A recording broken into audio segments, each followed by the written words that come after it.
बिस्मिल्लाहिर्रहमानिर्रहीम अस्सलामु अलैकुम डियर व्यूवर्स। आज का जो हमारा लेक्चर है वो सिविल प्रोसीजर कोड 1908 ऑर्डर 1 के मुताल्लिक है और आज के इस लेक्चर में हम कवर करेंगे रूल 9 से लेकर रूल 13 तक।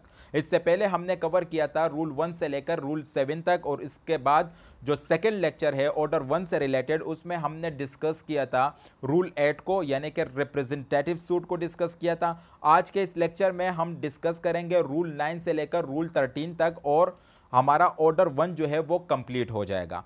तो इन रूल्स को आज इस लेक्चर में हम डिटेल में डिस्कस करेंगे ताकि आप लोगों के माइंड में अगर कोई कंफ्यूजन है इन रूल्स से रिलेटेड उस कंफ्यूजन को दूर किया जा सके। रूल 9 डील करता है मिस ज्वाइंडर और नन ज्वाइंडर से, ठीक है। रूल 9 में बताया गया है कि कोई भी मुकदमा मिस ज्वाइंडर या नन ज्वाइंडर की वजह से डिफीट नहीं होगा। इसका मतलब यह है कि कोर्ट किसी भी मुकदमे को मिस ज्वाइंडर या नन ज्वाइंडर की वजह से डिसमिस नहीं करेगी क्योंकि यह एक डिफेक्ट है and it is curable under rule 10 सब रूल 2 ऑफ ऑर्डर 1। तो इस लेक्चर में हम डिस्कस करेंगे कुछ टर्मिनोलॉजीज। मिस ज्वाइंडर किसे कहते हैं, नन ज्वाइंडर किसे कहते हैं, नेसेसरी पार्टी किसे कहते हैं और प्रॉपर पार्टी किसे कहते हैं, और इनके साथ साथ आज हम डिस्कस करेंगे कि व्हाट इज प्रोफॉर्मा डिफेंडेंट। तो misjoinder, the joinder of any party as plaintiff और defendant in a suit contrary to the provision of rule 1 or rule 3 of order 1, and such party is neither a necessary nor a proper party. Such case is a case of misjoinder. Rule 1 deal करता है who may be joined as plaintiff और rule 3 deal करता है who may be joined as defendant. Rule 1 में बताया गया है कि कोई भी शख्स किसी भी मुकदमे में प्लेंटिफ बन सकता है अगर उसका राइट टू रिलीव डिफेंडेंट के किसी सेम एक्ट या ट्रांजैक्शन या सीरीज ऑफ एक्ट्स या ट्रांजैक्शन से अराइज हुआ है, तो वो लोग एक ही मुकदमे में को प्लेंटिफ बने और उस डिफेंडेंट के खिलाफ मुकदमा इंस्टीट्यूट करवाएं। अगर किसी शख्स को रूल 1 के तहत अलाउ नहीं किया गया है कि वो शख्स उस मुकदमे में प्लेंटिफ बन जाए और इसके बावजूद अगर वो शख्स उस मुकदमे में प्लेंटिफ बन जाता है तो यह है मिस ज्वाइंडर, यानी कि उस शख्स को मुकदमे में पार्टी बनाया गया है थ्रू बोनाफाइड मिस्टेक, गलती से वो प्लेंटिफ बना है, ठीक है। इसी तरीके से अगर बहुत सारे प्लेंटिफ्स हैं, ठीक है, तो वो हमें बताया गया है रूल 3 में अगर प्लेंटिफ का कोई राइट टू रिलीव अराइज हुआ है एक से ज्यादा डिफेंडेंट के खिलाफ उनके किसी सेम एक्ट या ट्रांजैक्शन या सीरीज ऑफ एक्ट्स या ट्रांजैक्शन की वजह से, तो वो प्लेंटिफ उन तमाम डिफेंडेंट, उन तमाम लोगों के खिलाफ एक ही मुकदमा इंस्टीट्यूट करवाए और एक ही मुकदमे में उन तमाम डिफेंडेंट्स को पार्टी बनाए, ठीक है। अगर किसी शख्स को किसी मुकदमे में रूल 3 के बरअक्स डिफेंडेंट बनाया गया है तो ये डील करता है मिस ज्वाइंडर से, ठीक है। यानी कि ना वो पार्टी जो है वो नेसेसरी पार्टी है ना वो प्रॉपर पार्टी है, उसके बावजूद उसको मुकदमे में पार्टी बनाया गया है, तो ये कहता है कि इस केस में मिस ज्वाइंडर हुआ है, किसी शख्स को गलती से मुकदमे में पार्टी बनाया गया है। Nonjoinder, where a person who is necessary और proper party to a suit, अगर कोई शख्स जो कि नेसेसरी या प्रॉपर पार्टी है किसी मुकदमे में has not been joined as a party और उसको पार्टी नहीं बनाया गया उस मुकदमे में to the suit, it is a case of nonjoinder. तो इसका मतलब यह है कि वो शख्स आया वो नेसेसरी पार्टी हो या वो प्रॉपर पार्टी हो और उसको उस मुकदमे में पार्टी ना बनाया जाए, चाहे वो प्लेंटिफ बने या डिफेंडेंट बने, तो इसका मतलब यह है कि यह नन ज्वाइंडर का केस है, यानी कि उस शख्स को मिस कर दिया गया है, उसको उस मुकदमे में पार्टी नहीं बनाया गया। Necessary party, necessary party means a party who ought to have been joined in a suit as a party and in whose absence an effective decree cannot be passed by the court. necessary party वो party है जिसको किसी मुकदमे में शामिल करना चाहिए था क्योंकि उसके एब्सेंस में, उसकी अदम मौजूदगी में कोर्ट इफेक्टिव डिक्री इशू नहीं कर सकती। For example, All the co-owners in a partition suit must be made parties in the suit. For example एक प्रॉपर्टी है और उस पर एक से ज़्यादा लोगों की ओनरशिप है। अब अगर पार्टीशन का सूट फाइल किया जाएगा तो उन तमाम ओनर्स को उस मुकदमे में पार्टी बनाया जाएगा। ठीक है, उनमें से कुछ लोग प्लेंटिफ बन जाएंगे और कुछ लोग जो है वो डिफेंडेंट बन जाएंगे, यानी कि प्रोफॉर्मा डिफेंडेंट बन जाएंगे। ठीक है, तो यानी कि जितने ओनर्स हैं वो तमाम के तमाम ओनर्स जो हैं नेसेसरी पार्टी हैं और उन तमाम ओनर्स को एक ही मुकदमे में पार्टी बनाया जाएगा ताकि कोर्ट उस मुकदमे में इफेक्टिव डिक्री इशू कर सके। All partners in a partnership suit must be made parties. For example, suit for dissolution of partnership. अब पार्टनरशिप है, पार्टनरशिप में जितने भी पार्टनर्स हैं, फॉर एग्जाम्पल अगर डिसोल्यूशन ऑफ पार्टनरशिप का सूट फाइल किया गया है, मतलब यह है कि उस पार्टनरशिप को ख़त्म करने का सूट फाइल किया गया है, तो उस सूट में, उस मुकदमे में जितने भी पार्टनर्स हैं उन तमाम पार्टनर्स को पार्टी बनाना ज़रूरी है और वो तमाम के तमाम पार्टनर्स जो हैं वो नेसेसरी पार्टीज़ हैं, क्योंकि अगर उन पार्टनर्स में से कोई एक पार्टनर या किसी एक शख्स को उस मुकदमे में ज्वाइन नहीं किया गया, उस मुकदमे में उसको ऐड नहीं किया गया, तो कोर्ट इफेक्टिव डिक्री इशू ही नहीं कर सकती। ठीक है, तो इट मीन्स कि वो नेसेसरी पार्टी हैं और उन पार्टीज़ को मुकदमे में ज्वाइन करना ज़रूरी है, उन पार्टीज़ को मुकदमे में पार्टी बनाना ज़रूरी है।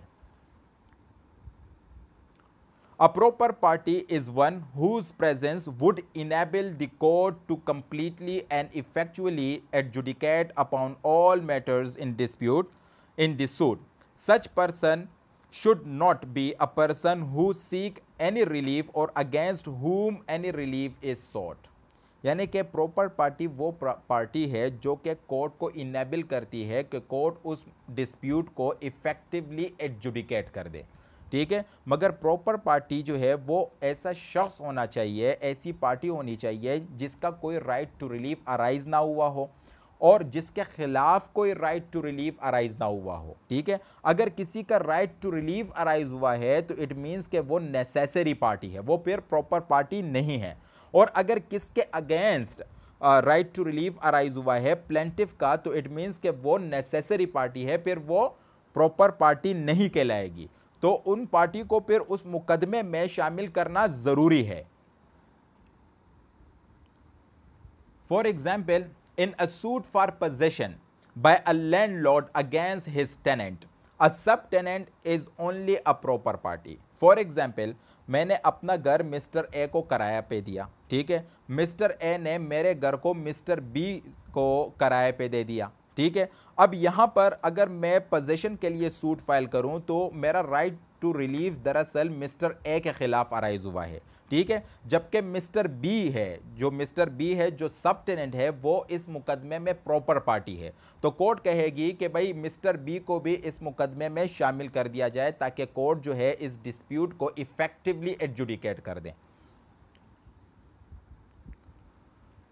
Test for determination of necessary party, Supreme Court ने दो कंडीशंस बताए हैं। Two test have been provided by Supreme Court for determination of question whether a party is necessary और not. There must be right to some relief against such party. अभी मैंने आप लोगों को बताया कि अगर किसी पार्टी के खिलाफ किसी प्लेंटिफ का राइट टू रिलीफ अराइज हुआ है तो इट मीन्स कि वो पार्टी क्या है, वो नेसेसरी पार्टी है। It should not be possible to pass an effective decree in the absence of such party. और कोर्ट जो है उस पार्टी की अदम मौजूदगी में, उस पार्टी के एब्सेंस में इफेक्टिव डिक्री इशू नहीं कर सकती, तो इट मीन्स कि वो पार्टी जो है वो नेसेसरी पार्टी है। फिर कोर्ट ऑर्डर देगी कि भाई उस पार्टी को भी इस मुकदमे में शामिल कर दिया जाए ताकि कोर्ट जो है इफेक्टिवली डिक्री इशू कर सके और इफेक्टिवली और कंप्लीटली इस मैटर को डिस्पोज ऑफ कर सके। In case of misjoinder or non-joinder of parties, the court has the power to remedy such defect under Rule 10 Sub Rule 2. अगर फॉर एग्जाम्पल मिसज्वाइंडर का केस है या नॉन ज्वाइंडर का केस है तो कोर्ट के पास पावर है कि वो इस डिफेक्ट को क्योर कर सकती है अंडर रूल 10 सब रूल 2। इस रूल को अभी हम पढ़ेंगे। रूल 10, रूल 10 का जो सब रूल 1 है वो डील करता है suit in name of wrong plaintiff. इसमें दो कंडीशंस बताए गए हैं। सब rule 1 of rule 10 empowers the court that if suit has been instituted in the name of wrong person, then the court can allow the substitution of plaintiff. For example, अगर किसी मुकदमे को किसी गलत बंदे के नाम से इंस्टीट्यूट किया गया है तो कोर्ट के पास पावर है अंडर रूल 10 सब रूल 1 के तहत कि कोर्ट ऑर्डर देगी कि जो शख्स है, जो ओरिजिनल प्लेंटिफ है, उसी के नाम से इस मुकदमे को इंस्टीट्यूट किया जाए। फॉर एग्जाम्पल, कंपनी है, कंपनी हम जानते हैं कि लीगल पर्सन है, जुरिस्टिक पर्सन है, कंपनी के ख़िलाफ़ भी केस फाइल किया जा सकता है और कंपनी किसी के ख़िलाफ़ भी केस कर सकती है। अब हुआ यह कि कंपनी ने, फॉर एग्ज़ाम्पल, कंपनी किसी शख्स के ख़िलाफ़ केस फाइल करना चाहती है और उस कंपनी के डायरेक्टर ने या उस कंपनी का जो चीफ एग्जीक्यूटिव है उसने अपने ही नाम पर मुकदमा इंस्टीट्यूट करवाया। ठीक है, अब कोर्ट को मालूम हुआ कि राइट जो है वो कंपनी का इन्फ्रिंज किया गया है, तो कोर्ट ऑर्डर देगी कि भाई यहाँ पर जो कंपनी है उसके नाम को सब्स्टिट्यूट कर दिया जाए। डायरेक्टर का नाम जो है वो ख़त्म हो जाएगा, या वो अगर चीफ एग्जीक्यूटिव है उसका नाम ख़त्म हो जाएगा, यहाँ पर कंपनी के नाम को सब्स्टिट्यूट कर दिया जाएगा। इसका मतलब ये है कि इन वजूहात की वजह से कोर्ट किसी मुकदमे को डिसमिस नहीं करेगी। जो दूसरा कंडीशन है वो ये है, if it is doubtful whether the suit has been instituted in the name of the right person और नॉट। अगर कोर्ट को डाउट है कि ये मुकदमा, ये सूट सही बंदे के नाम पर इंस्टीट्यूट किया गया है या नहीं, ठीक है, मतलब कोर्ट को डाउट है, तो इस सिचुएशन में in this case the court can allow the addition of parties. तो इस सिचुएशन में कोर्ट जो है पार्टी को ऐड कर सकती है। The power under sub rule 1 of rule 10 may be exercised at any stage of the suit, and even it can be exercised in appeal on application or suo motu। ये जो power दिए गए हैं court को, court इन power को यानी कि case के किसी भी स्टेज में एक्सरसाइज कर सकती है, और ये पावर एप्लीकेशन के बेसिस पर भी एक्सरसाइज कर सकती है, और कोर्ट जो है सो मोटो पावर एक्सरसाइज करते हुए किसी पार्टी को सब्स्टिट्यूट कर सकती है या किसी पार्टी को मुकदमे में ऐड कर सकती है।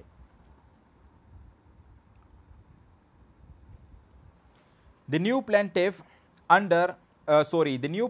added under sub rule 1 can only claim the right claimed in the suit as framed by the original plaintiff, and such person cannot be allowed to bring a new case। यानी कि सब rule 1 के तहत अगर court ने किसी party को add किया, ठीक है, यानी कि जब कोर्ट डाउट है, यानी कि कोर्ट को जब डाउट है कि ये जो मुकदमा है ये सही बंदे के नाम पर इंस्टीट्यूट किया गया है या नहीं, तो उस सिचुएशन में कोर्ट के पास इख्तियार है कि वो किसी पार्टी को उस मुकदमे में ऐड कर सकती है। अब जिस पार्टी को ऐड किया गया है, तो यहाँ पर बताया गया है, ये दरअसल जजमेंट्स हैं, तो इस जजमेंट में बताया गया कि वो शख्स जो है जिसको ऐड किया गया है वो वही क्लेम करेगा जो कि ओरिजिनल प्लेंटिफ ने किया है, यानी कि वो अपने तरफ से न्यू क्लेम जो है वो नहीं लाएगा, ठीक है, अपने तरफ से न्यू केस नहीं लाएगा, जबकि ओरिजिनल प्लेंटिफ ने जो क्लेम किया है उस मुकदमे में जो पार्टी को ऐड किया गया है वो भी वही क्लेम करेगा, अपने तरफ से वो नया केस नहीं ला सकता। Section 22 of the Limitation Act 1908 does not apply to addition of parties under sub rule 1। It means that the party can be added even after limitation। यानी कि सब रूल 1 के तहत पार्टी को लिमिटेशन पीरियड के बाद भी ऐड किया जा सकता है। सेक्शन 22 उस एडिशन पर दरअसल एप्लीकेबल नहीं है। यह भी जजमेंट से बहुत ही इंपॉर्टेंट पॉइंट है, इस वजह से मैंने चाहा कि आप लोगों के साथ डिस्कस किया जाए। सब rule 2 of rule 10 under sub rule 2 of the rule 10 the court is empowered to add or struck out parties up to the time the decree is issued by the court। यहां पर miss joinder और none joinder के हवाले से बताया गया है कि अगर मिस ज्वाइंडर है, ठीक है, किसी पर्सन को गलती से किसी मुकदमे में ऐड किया गया है, तो सब रूल 2 के तहत कोर्ट के पास इख्तियार है कि वो उस पार्टी के नाम को उस मुकदमे से स्ट्रक आउट कर दें, ठीक है, उस पार्टी के नाम को उस मुकदमे से निकाल दें। और अगर नन ज्वाइंडर का केस है, कोई पार्टी है या वो प्रॉपर पार्टी है या नेसेसरी पार्टी है और उस पार्टी को उस मुकदमे में शामिल नहीं किया गया, तो कोर्ट के पास इख्तियार है कि वो उस पार्टी को ऐड कर सकती है। The court can add the party even after the passage of preliminary decree, यानी कि अगर एक मुकदमा है उसमें बहुत सारे इश्यूज इन्वॉल्व है और कोर्ट ने उन इश्यूज में से कुछ इश्यूज को एडजुडिकेट कर दिया और उन इश्यूज पर प्रीलिमिनरी डिक्री इशू कर दी, तो इसका मतलब यह है कि प्रीलिमिनरी डिक्री इशू करने के बावजूद भी कोर्ट किसी पार्टी को ऐड कर सकती है। अगर वो नन ज्वाइंडर का केस है तो कोर्ट ऐड कर सकती है। During the pendency of an appeal the appellate court can add party. यहां पर एपेलेट कोर्ट जो है वो भी किसी मुकदमे में, किसी अपील वगैरह में पार्टी को ऐड कर सकती है, ठीक है। अगर एपेलेट कोर्ट को लगता है कि इस बंदे को इस मुकदमे में शामिल करना चाहिए, उसको ऐड करना चाहिए, तो एपेलेट कोर्ट कर सकती है। और एक अल्टरनेटिव वे भी दिया गया है।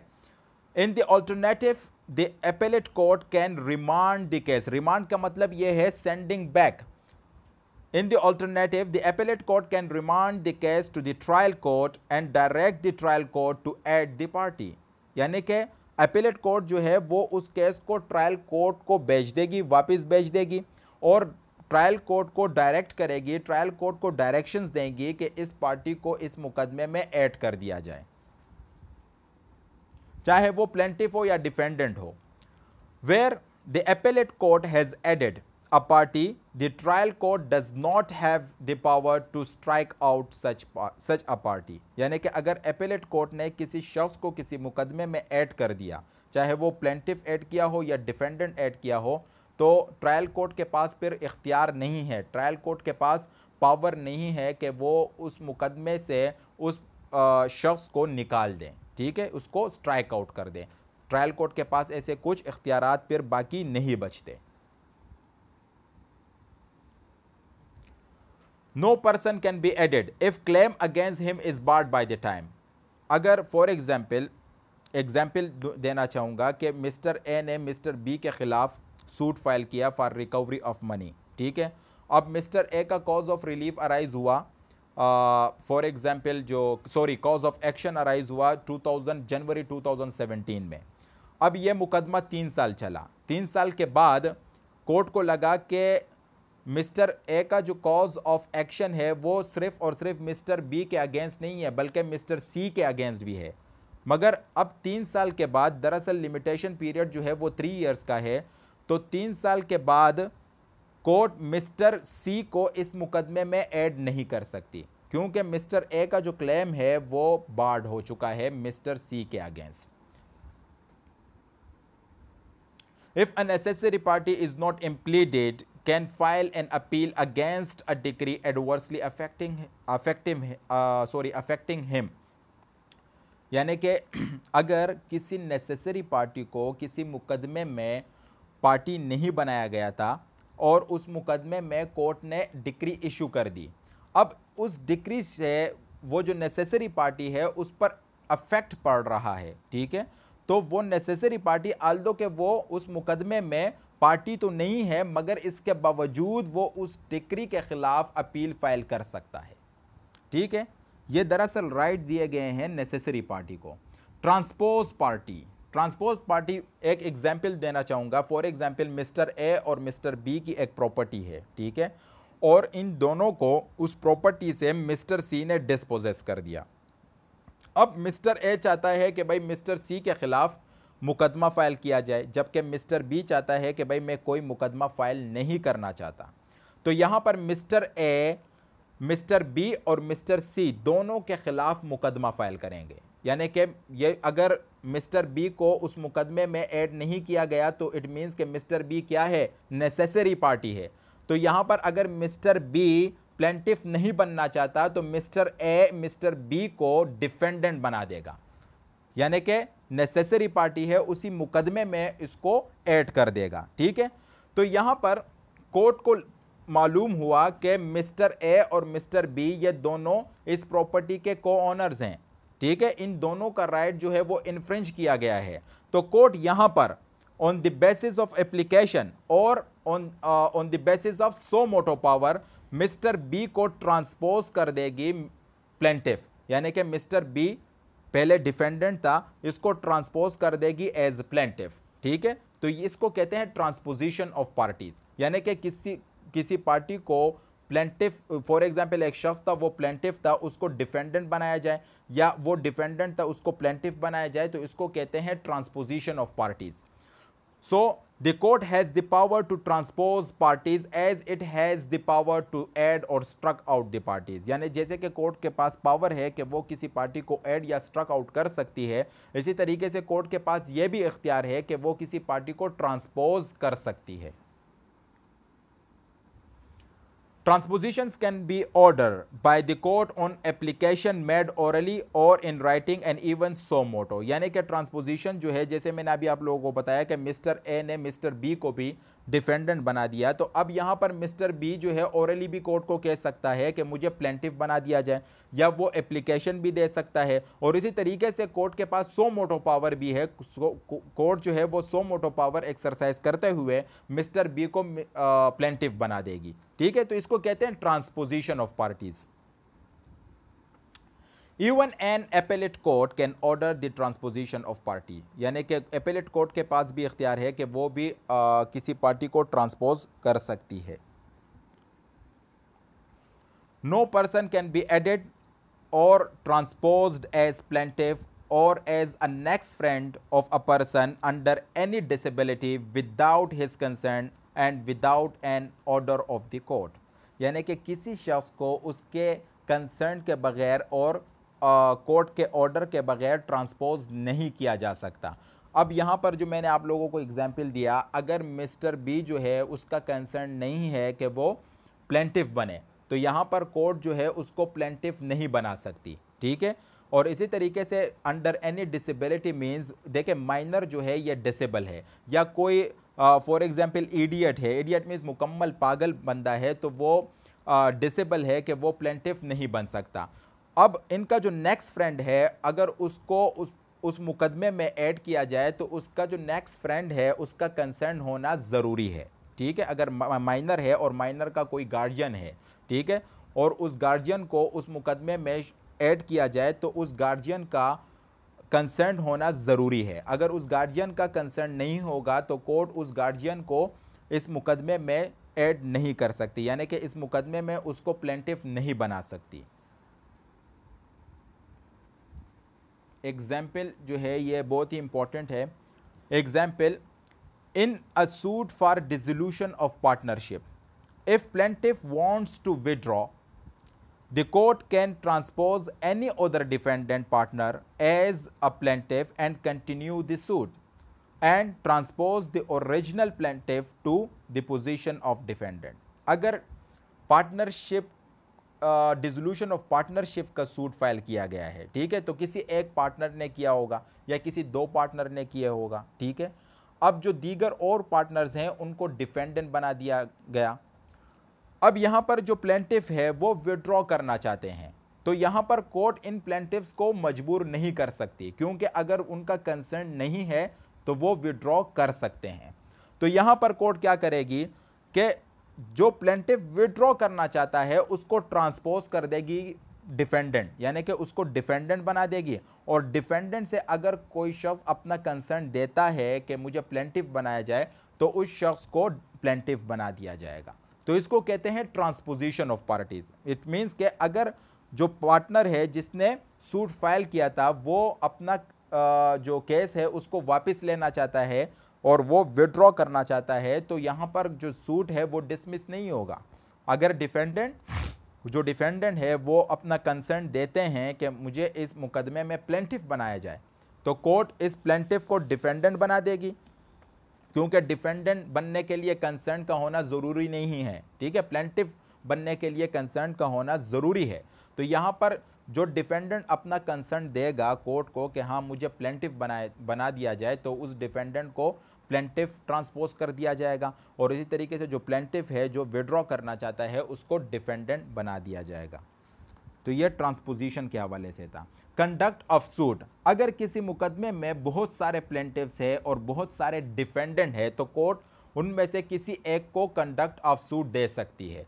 रूल 11 जो है इसमें यही बात बताई गई है।